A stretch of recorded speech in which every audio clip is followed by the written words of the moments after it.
اعوذ باللہ من الشیطان الرجیم بسم اللہ الرحمن الرحیم یا ایہا الناس اعبدوا ربکم الذی خلقکم والذین من قبلکم لعلکم تتقون۔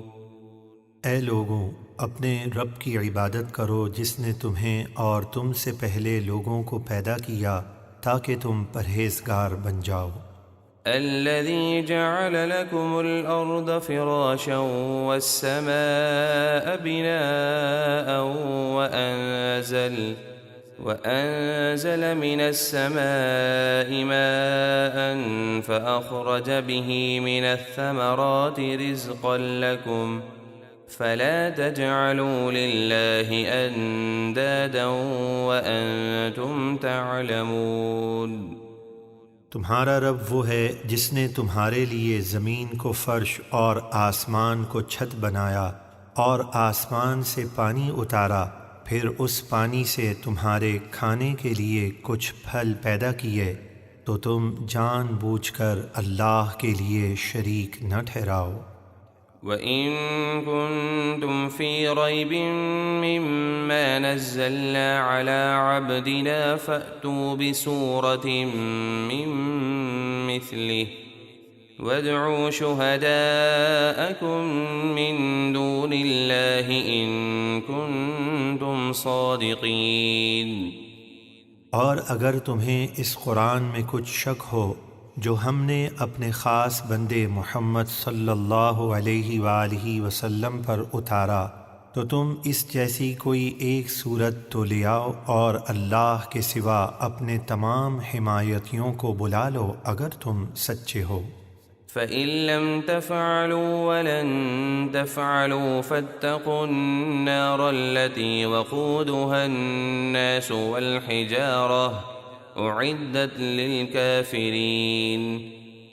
پھر اگر تم قرآن کی مثل کوئی صورت نہ لا سکو اور ہم فرما دیتے ہیں کہ تم ہرگز نہ لا سکو گے، تو ڈرو اس آگ سے جس کا ایندھن آدمی اور پتھر ہیں، وہ کافروں کے لیے تیار کی گئی ہے۔ وَبَشِّرِ الَّذِينَ آمَنُوا وَعَمِلُوا الصَّالِحَاتِ أَنَّ لَهُمْ جَنَّاتٍ تَجْرِي مِن تَحْتِهَا الْأَنْهَارُ كُلَّمَا رُزِقُوا مِنْهَا مِن ثَمَرَةٍ رِزْقًا قَالُوا هَذَا الَّذِي رُزِقْنَا مِن قَبْلُ وَأُتُوا بِهِ مُتَشَابِهًا وَلَهُمْ فِيهَا أَزْوَاجٌ مُطَهَّرَةٌ وَهُمْ فِيهَا خَالِدُونَ۔ اور اے حبیب، آپ ان لوگوں کو خوشخبری دیجئے جو ایمان لائے اور انہوں نے اچھے کام کیے کہ ان کے لیے ایسے باغات ہیں جن کے نیچے نہریں بہتی ہیں۔ جب انہیں ان باغوں میں سے کوئی پھل کھانے کو دیا جائے گا تو صورت دیکھ کر کہیں گے یہ تو وہی پھل ہے جو ہمیں پہلے دیا گیا تھا، حالانکہ انہیں صورت میں ملتا جلتا پھل دیا گیا ہوگا، لیکن ذائقے میں مختلف ہوگا، جسے کھانے سے وہ ایک نئی لذت پائیں گے۔ اور ان کے لیے ان باغوں میں پاکیزہ بیویاں ہوں گی اور وہ ان میں ہمیشہ رہیں گے۔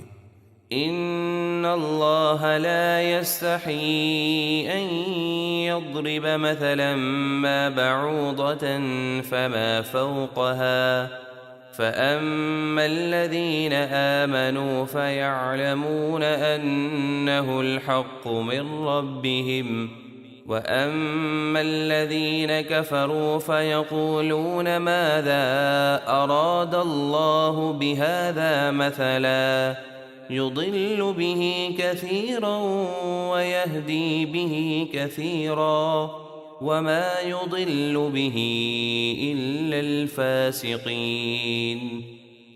بے شک اللہ سمجھانے کے لیے کسی حقیر چیز کی مثال بیان فرمانے سے نہیں رکتا، مچھر ہو یا اس سے بڑھ کر کوئی حقیر چیز ہو۔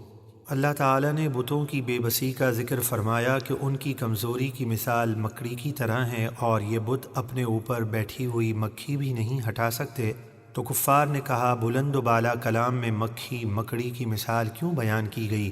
چنانچہ ان کا رد کیا گیا اور فرما دیا گیا کہ مثال کے ذریعے بات کو واضح کرنا ہے۔ تو جو لوگ ایمان لائے وہ تو جانتے ہیں کہ یہ مثال ان کے رب کی طرف سے حق ہے، رہے کافر تو وہ کہتے ہیں ایسی مثال سے اللہ نے کیا ارادہ فرمایا؟ اللہ بہت سے لوگوں کو اس مثال کے ذریعے گمراہ کرتا ہے اور بہت سے لوگوں کو ہدایت دیتا ہے، اور وہ اس سے انہی لوگوں کو گمراہ کرتا ہے جو نافرمان ہیں۔ الذين ينقضون عهد الله من بعد ميثاقه ويقطعون ما أمر الله به أن يوصل ويفسدون في الأرض أولئك هم الخاسرون۔ جو اللہ سے پکا وعدہ کرنے کے بعد اسے توڑ دیتے ہیں اور اس چیز کو کاٹتے ہیں جس کے جوڑنے کا اللہ نے حکم دیا، یعنی وہ ان رشتوں کو توڑ دیتے ہیں جن کے جوڑنے کا اللہ نے حکم دیا تھا۔